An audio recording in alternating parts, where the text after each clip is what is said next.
지난 시간에는 빌라도가 이제 신문과 재판하는 과정에서 예수가 무죄임을 심정으로 굳혀요.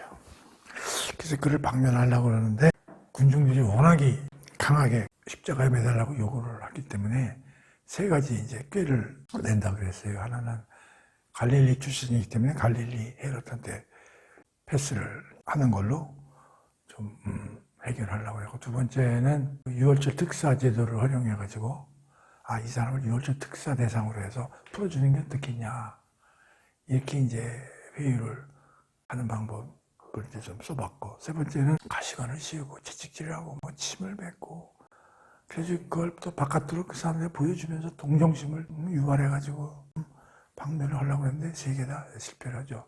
어떤 사람 빌라도 괜찮은 사람이다 뭐 이렇게 얘기할 수도 있는데, 근데 결론은 어떻게 해? 십자가에 내준단 말이에요. 결론은 아무리 과정이 좋아도 결론은 그렇게 되는 거예요. 그러니까 영적이지 않은 사람은 결론은 그렇게 가는 거예요. 근데 그 이유는 뭐겠어요? 자기의 기득권을 유지하기 위해서 그런 거죠. 가이사의 황제한테 혹시 자기한테 무슨 사건 잘못 처리했다고 불이익이 올까봐 결국은 내주는 거예요. 그리고 유대인 상위 계층들은 자기들 종교적 지위가 또 흐트러질까봐 또 그렇게 몰고 간 거고, 유대인들은 자기들 마음에 안 든다, 이게 좀 어떻게 좀 메시아 왕으로서 좀 어떻게 좀 강하고 좀 용기 있게 좀 로마하고 붙어서 좀 해결하고 그랬는데 맨날 이상한 일만 하고 그러니까, 그리고 사탄은 사탄대로 이 기회에 처리하지 않으면 우리는 죽는다, 이래가지고 한결같이 자기들 이속을 위해 가지고 한 방향으로 몰고 가는 거죠. 십자가의 죽음으로.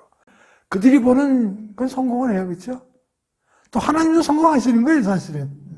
진정한 의미의 성공은 뭐 하나님의 뜻이지만. 자, 이제 그렇게 된 거예요. 그래가지고 이제 17절부터 이제 오늘 공부를 해봅시다. 예수께서는 자신의 십자가를 지고 해골이라고 불리는 처형 장소로 갔다. 해골은 히브리 말로 골고다. 그래서 우리는 골고다 언덕 뭐 이런 얘기를 하죠. 그러니까 십자가를 자기가 이기고 가신 거야. 참 자기가 죽을 도구를 자기가 이기고 가는 거예요. 로마 군인들은 거기에서 예수를 십자가에 못 박았다. 예수를 가운데 두고 좌우 양편에도 각기 죄수 한 명씩 십자가에 달렸다. 그래서 이제 다른 복음에서 보면 거기 좀 자세히 나오는데 예수 혼자 죽으신 게 아니고 옆에 다른 죄인들하고 같이 그렇게 이제 처형을 이제 하는 것이죠. 19장에 보면 빌라도는 주 예수의 명패를 준비하게 하여 예수의 십자가 위에 붙였다. 그 명패는 유대인의 왕 나사렛 예수라고 쓰였다. 자, 이게 굉장히 중요해. 죄명을 쓴 거야, 이게. 유대인의 왕 나사렛 예수, 이렇게. 유대인들이 그걸 딱 보고서 뭐라고 그랬냐면 21절. 빌라도에게 대제사장들이 그 제목이 잘못됐다. 유대인의 왕이라고 쓰면 안 된다. 자칭 유대의 왕이다. 진짜 유대인의 왕 가면 오해의 여지가 있으니까 자칭 유대인의 왕이라고 한 게 제목이다, 이런 얘기지. 그런데 총독이 그 질문에 뭐라고 그랬냐면 내가 이렇게 썼다. 바꿔 쓸 수 없어. 그런데 20절에 보면 어떻게 명패를 썼냐면 히브리어와 라틴어와 헬라어로 썼다, 이렇게 돼 있다 말이야. 제목 명패를 유대인의 왕 나사렛 예수 이렇게 쓴 거죠.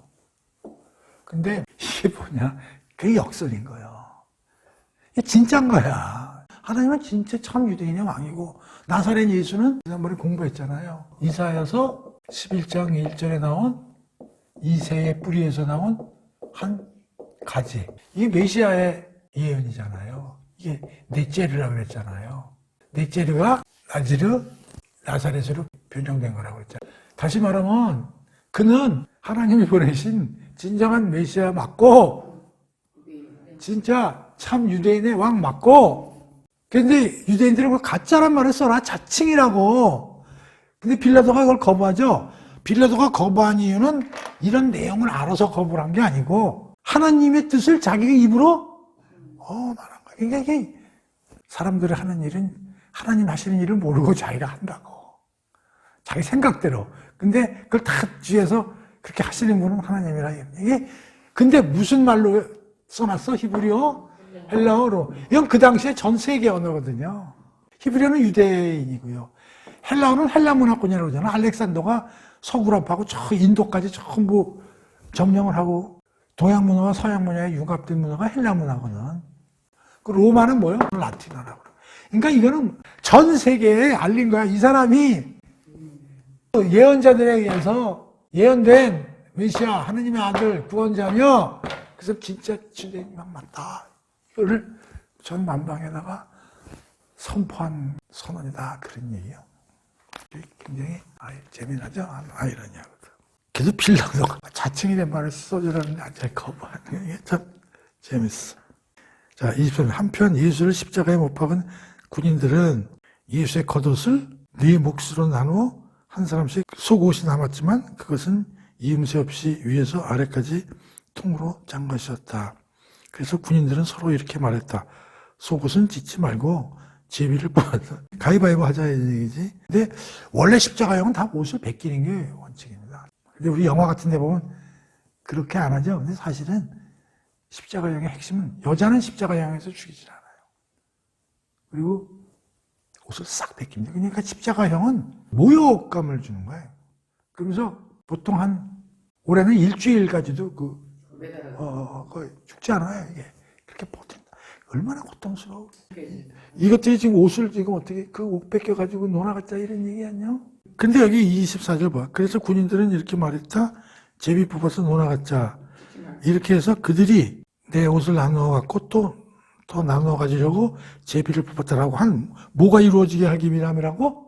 성경 말씀이 또 나오잖아. 그러니까 이게 또 구약의 예언이 되는 거야. 이런 일이 벌어질 거라는 게.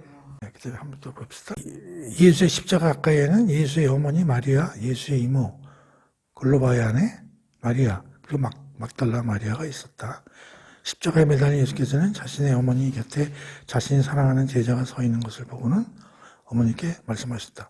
어머니 보십시오. 이 사람이 어머니의 아들입니다. 그리고 또 사랑하는 제자에게 보라. 이분이 내 어머니시다라고 말씀하셨다.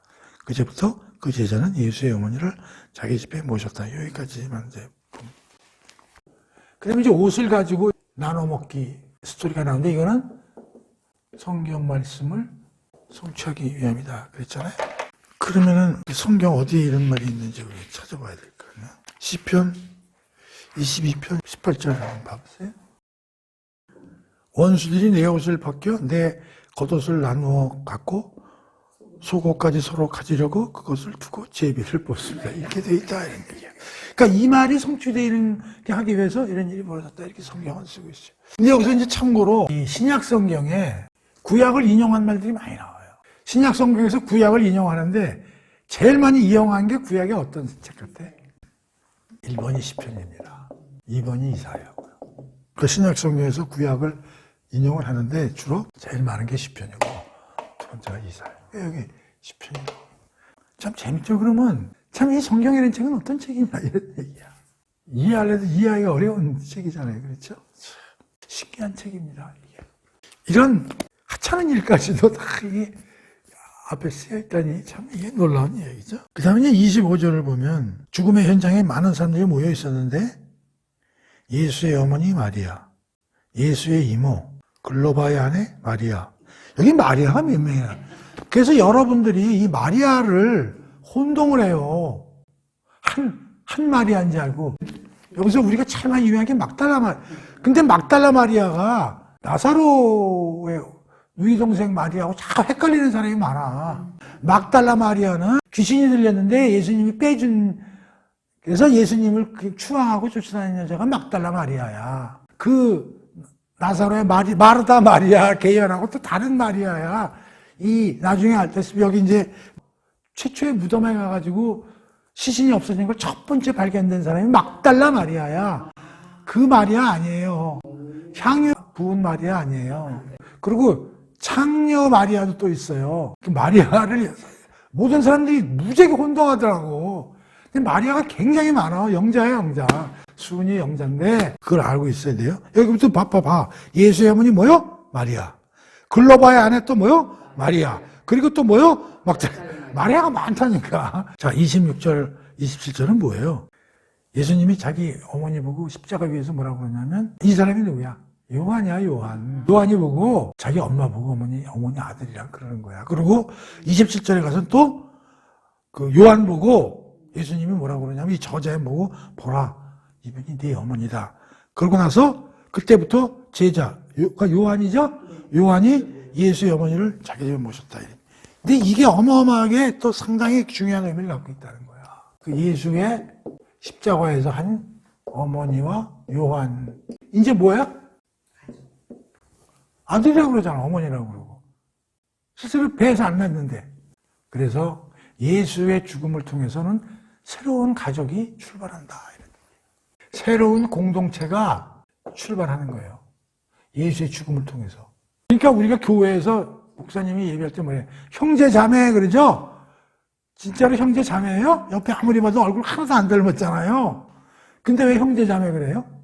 이게 예수 그리스도 안에서 예수를 믿는 사람들의 새로운 어때요? 공동체라고. 이게 옹치면 교회가 되는 거고요. 그렇죠? 지난 시간에 우리의 왕은 가이사의 왕이라는 얘기로 하나님과 이스라엘 간의 계약은 많이 뭉개졌다니까. 이제 새로운 사람들이 만들어져야 돼. 이게 그거야. 예수의 죽음을 통해서 예수 그리스도 안에서 성령 안에서 한 믿음으로 같이 만들어진 사람들이 모여. 그게 새로운 가족이야.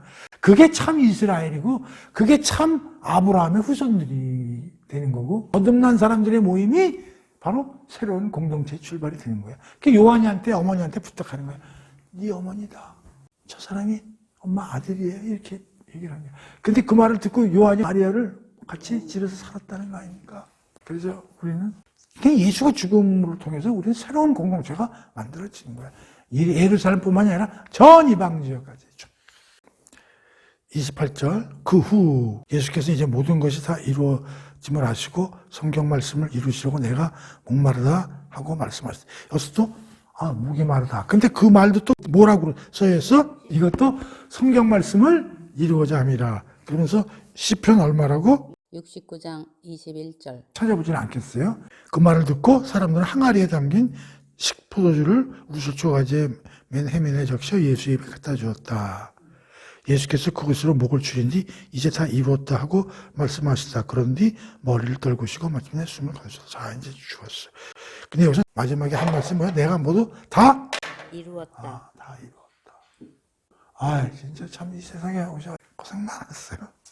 근데 한 일이 많지만 이거 하나만 가지고도 책 한 권 이상 쓸 수 있는데 하여튼 다 이루었다고 그랬으니까 뭘 다 이루어졌는지 우리가 또 반복해서 한번 공부를 해보자. 공부한 걸 한번 쫙 리뷰를 해보는 거야. 다 이루었다. 다 이루었다는 건 어떠한 임무를 가지고 내려왔다는 건지. 이 임무는 어디서 주어졌냐면 창세전 온타케이에서 모든 임무가 주어졌죠. 이걸 우리는 창세전 구속 언약 그래요. 누구와 누구? 하나님과 예수가. 그리고 이거를 전부 어떻게 됐다고? 자진해서 수락했다. 그런 얘기죠. 그리고 성육신에서 내려오시죠. 내려오시면서 가장 낮은 곳에 내려오시게 되죠. 그러면서 삶을 이제 살기 시작하는데 어떻게 사냐면 크게 두 가지. 모든 하나님이 주신 율법을 하나도 어긋나지 않게 살고, 두 번째는 그 율법에 적힌 자기에 관한 글들, 예언이라든가 이런 것도 전부 성취하면서 이제 살아가게 되는 것이죠. 그 다음에 네 번째는 드디어 이제 공생의 시작을 하게 되는 거죠. 이제 우선 첫 번째 사탄의 시험을 극복하는 걸로부터 시작해가지고, 그 다음에 제일 중요한 게 하나님 나라를 선포하게 되고, 그 하나님이 누구인가?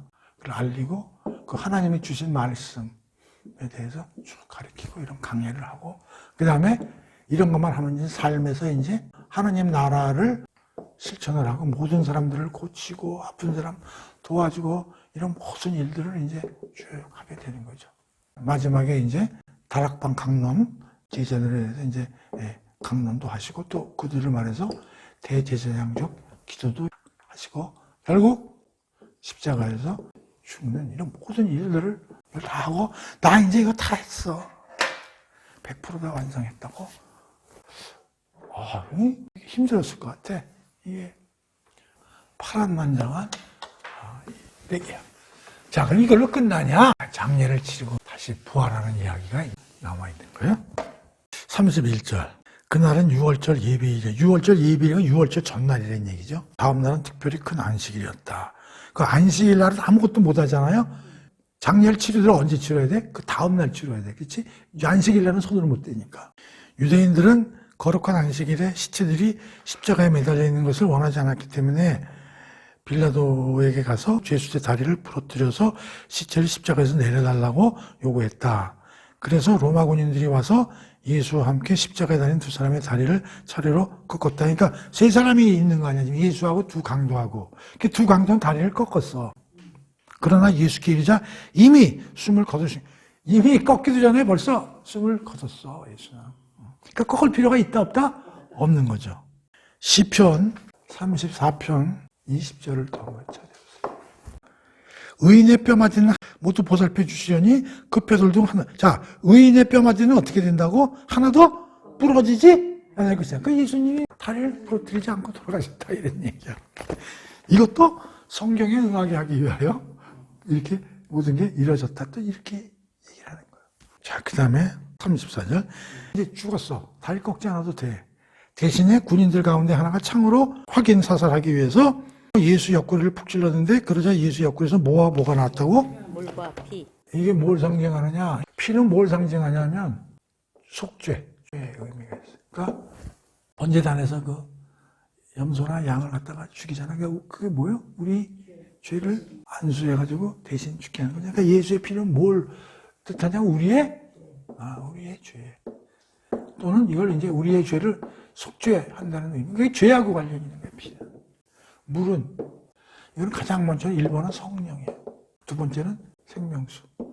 목마르지 않는 거. 그래서 우리가 사마리아 여인한테 야곱의 물은 항상 너가 목이 마르지만 내가 주는 물은 영원히 목마르지 않고 배에서 철철 흐르는 강 같다고 그랬죠. 이게 생명수. 그러니까 이게 굉장히 중요한 거예요. 예수의 몸에서 피와 물이 나왔다는 것은 옛날에 그 못된 옛사람의 어떤 그 죄질, 죄 이런 걸 벗겨내는 게 피고, 물은 새 사람이 되도록 하는 거란 말이에요. 그러니까 이 피와 물에 대해서도 그게 의미하는 게 뭔가 이거를 잘 우리가 알아두면 성경 읽을 때 의미를 알게 되겠죠.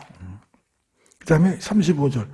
이것은 모든 것을 직접 목격한 사람의 증언이므로 그의 증언은 참되며 조금도 거짓됨이 없다. 이는 자신이 말한 내용을 다른 사람들은 믿게 하려고 이처럼 증언하는 거짓. 그게 뭐냐면 이 사실이 틀림없다고 하면 또 못을 박는 거예요.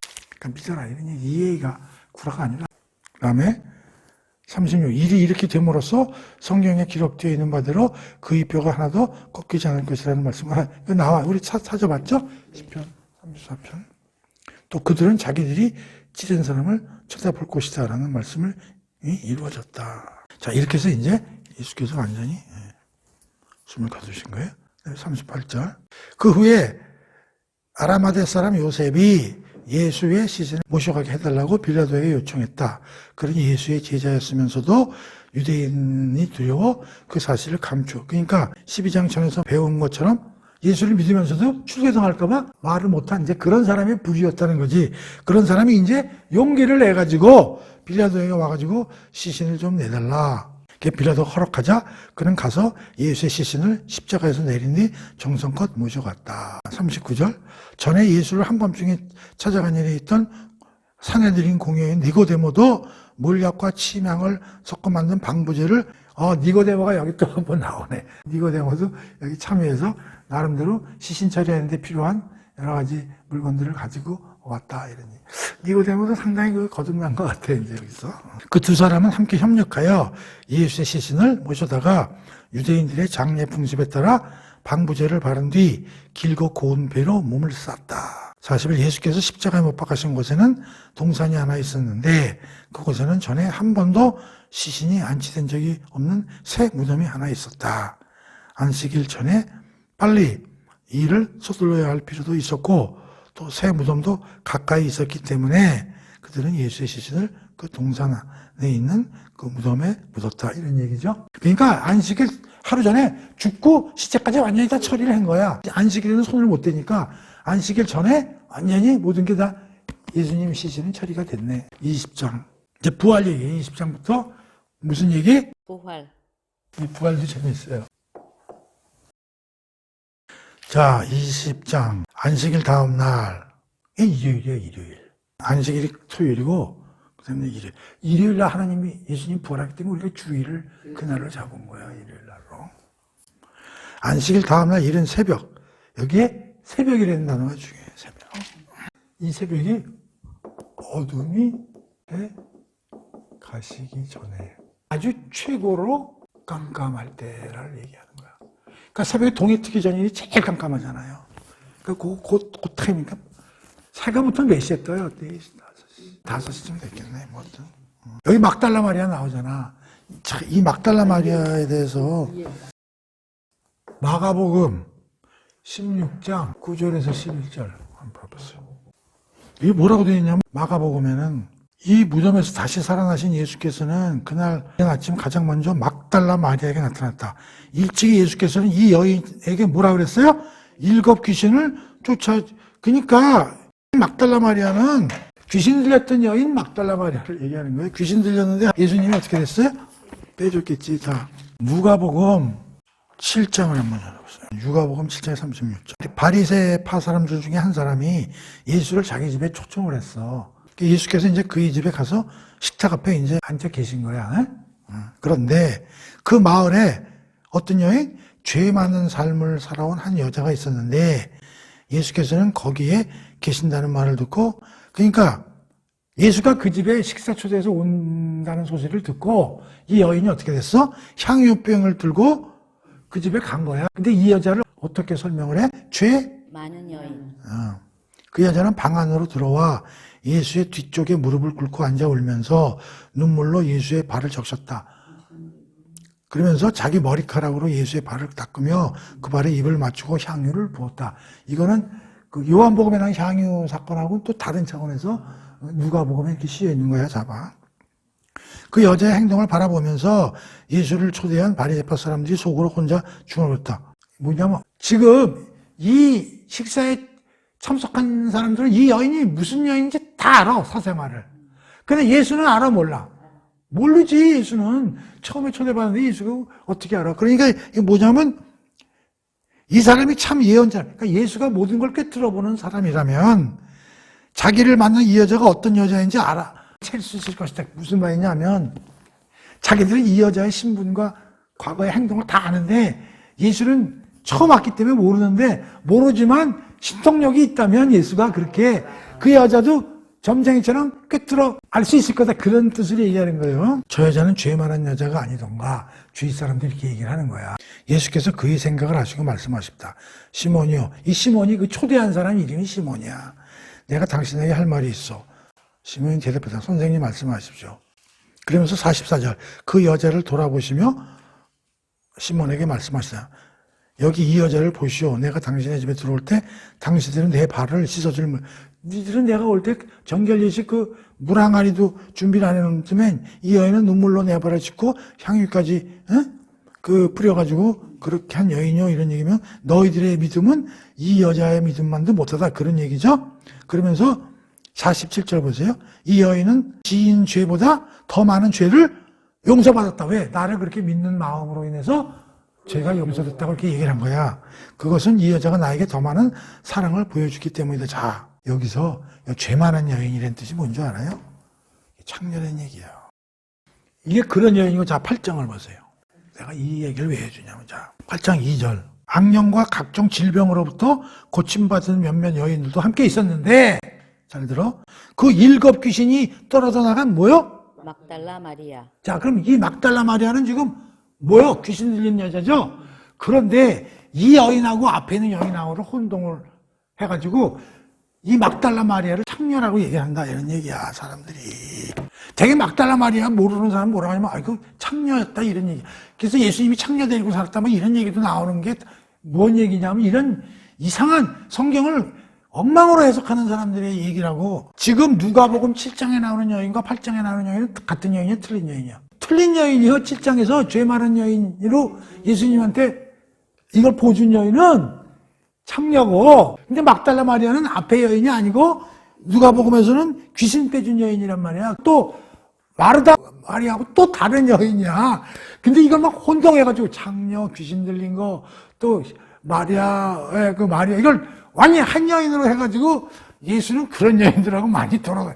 이런 얘기를 한다, 이런 얘기야. 그래서 특히 여자들이 이런 걸 몰라요. 그래가지고 교회 다니는 권사님들도 막 마리아 그러면 죄다 그냥 다 몰아가지고 한 여인을 딱 이렇게 상상을 하고 거기다 예수를 덧붙이잖아. 그래서 내가 얘기를 하는 거예요. 이렇게 생각하면 돼. 마리아라는 이름은 성경에 무지하게 많이 나온다. 그리고 그 죄 많은 여인과 다른 여인들하고 제발 혼동하지 말아라.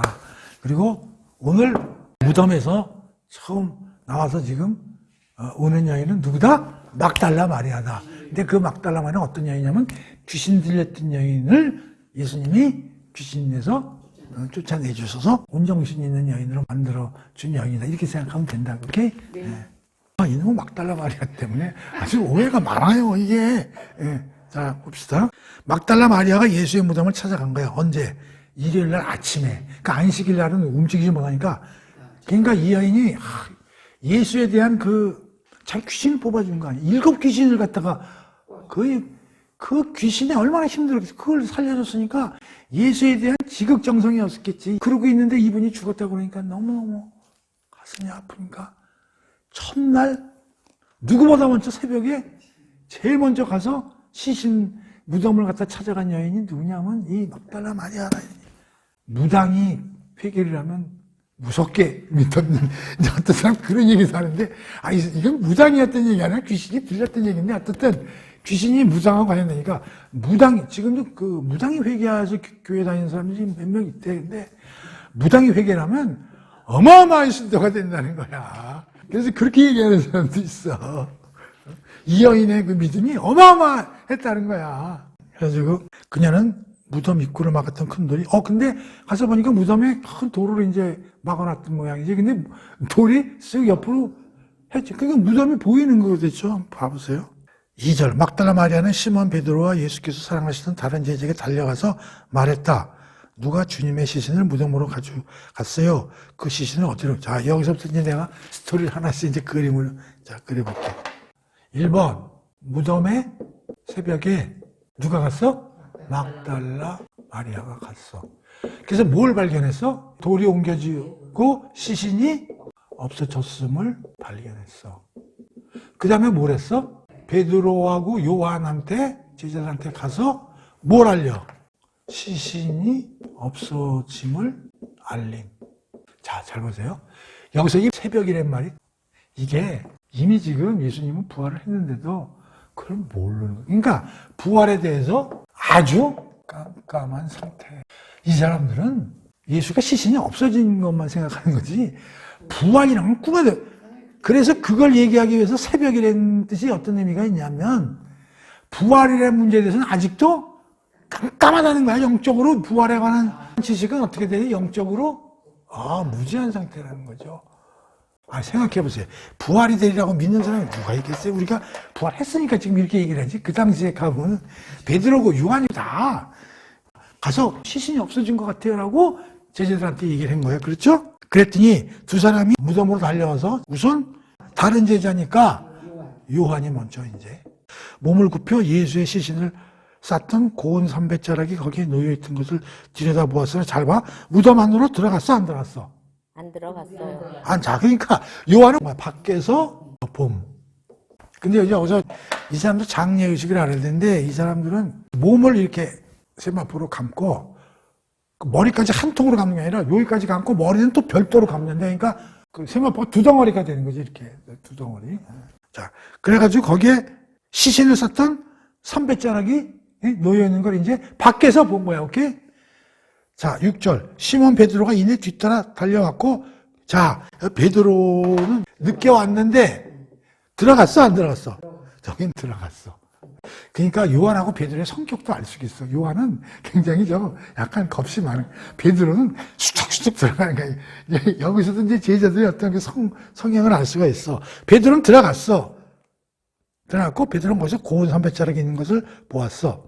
또 예수의 머리를 감쌌던 수건도 근데 여기서 잘 개어져 있다고 그래서 개어져 있다는 얘기는 뭐냐면 싼 그 상태로 보관되어 있는 거예요. 이게 뭐냐면 어떤 사람들은 이 부활 사건을 가지고 예수가 기절해서 죽었다. 그래서 무덤 속에 있다가 다시 살아났다는 거야.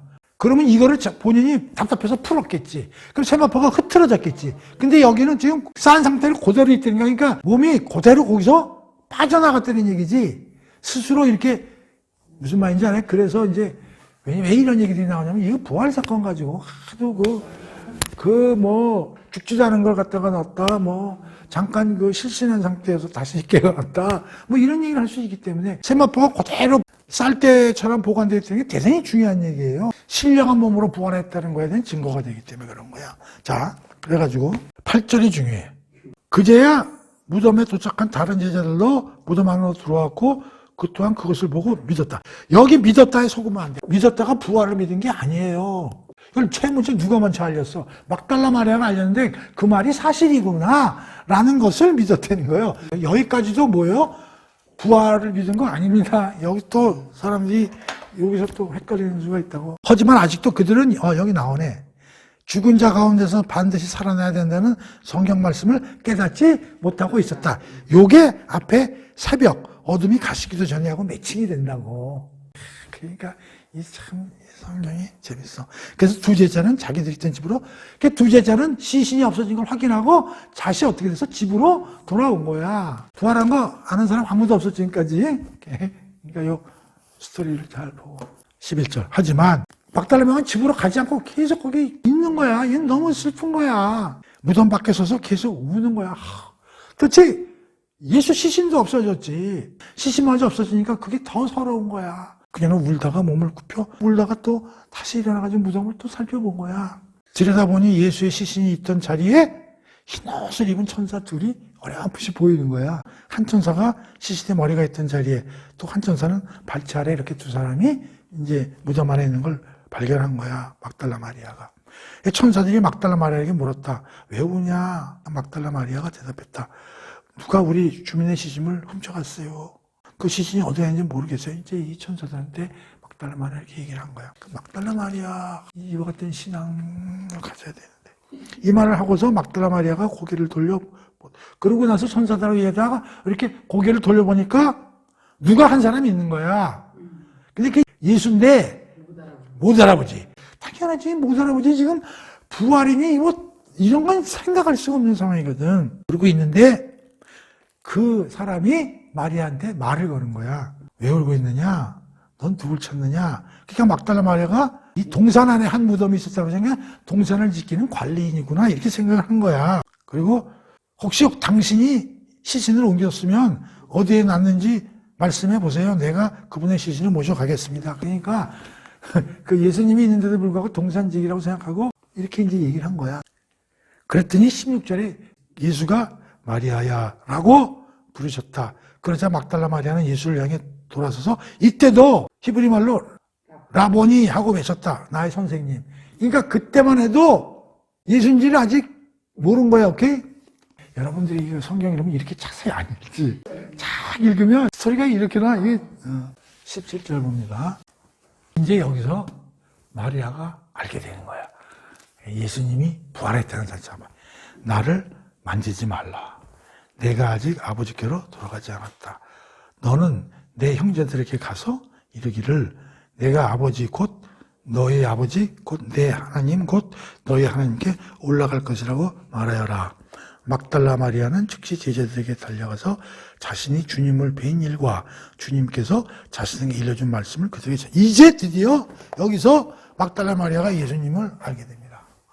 그러니까 여기서 무슨 얘기냐면 부활의 예수님을 첫 번 맞닥뜨린 사람이 누구야? 제자가 아니에요.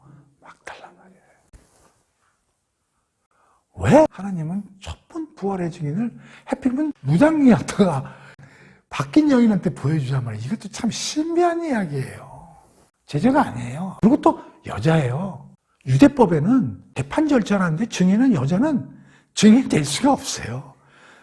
유대 형사소송법에는 여인은 증인으로 자격조차가 없어. 그런데 예수 부활의 증인을 여자를 삼았다는 얘기야. 하나님이. 참. 그런데 이 여인이 한 일이 두 가지가 있어요. 1번이 뭐예요? 예수님 부활을 제자들에게 알림이에요. 두 번째, 잘 읽어봐요. 그러니까 예수님의 승천 예정, 아버지께로 올라간다. 다시 제자들한테 가서 뭘 알려요? 예수님 부활했어요. 이 사실하고. 그리고 예수님이 어떻게 돼? 아버지께로 올라갈 거라는 사실을 제자들에게 알리라 그랬다고. 예, 그런데 여기서 재미난 게 뭐였어요? 17절 앞에 나를 만지지 말라. 마리아야, 내가 예수야. 그러면서 뭐 이렇게 곁으로 올라올 때 만지지 말라. 그러면서 가서 제자들에게 전해라. 내가 나의 하나님께로 내가 올라가리라는 사실을 알려라. 그런 거죠. 그러면서 나를 만지지 말라. 이게 난의 기절이에요. 해석하기가 어렵다고. 왜 만지지 말라 그랬을까?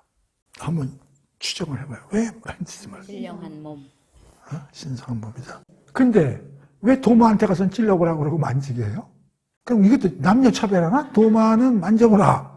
손가락까지 넣어봐라. 이러고 막달래만 만지지 마. 이러고 우선 생각해보는 거예요. 왜 그러는지. 성경에는 안 나와요. 나를 부활 전에 나로 생각하지 마라. 나는 이제 지금 얘기한 대로 신령한 몸체를 입고 부활한 예수다. 그러니까 나를 부활 전에 인성만 가지고 있던 나로 생각지 말아라. 이런 의미를 뜻할 수도 있어요. 그 마리아가 그냥 옛날 그 상태로 있는 예수님을 그걸 깨우쳐 준 거야. 나는 이제 부활한 예수님 사람으로서 니들이 생각했던 사람하고 이제 다른 차원이다. 자. 근데 여기서 중요한 게 또 신학자들이 이렇게 생각해요. 그러면 나를 만지지 말라 그랬단 말이야. 그러면 나중에 도마 얘기도 나오는데 도마 보고도 어떻게 해야 된다고? 만지지 말라 그래야지. 근데 도마 보고는 또 예수님 적정을 만지라 그래.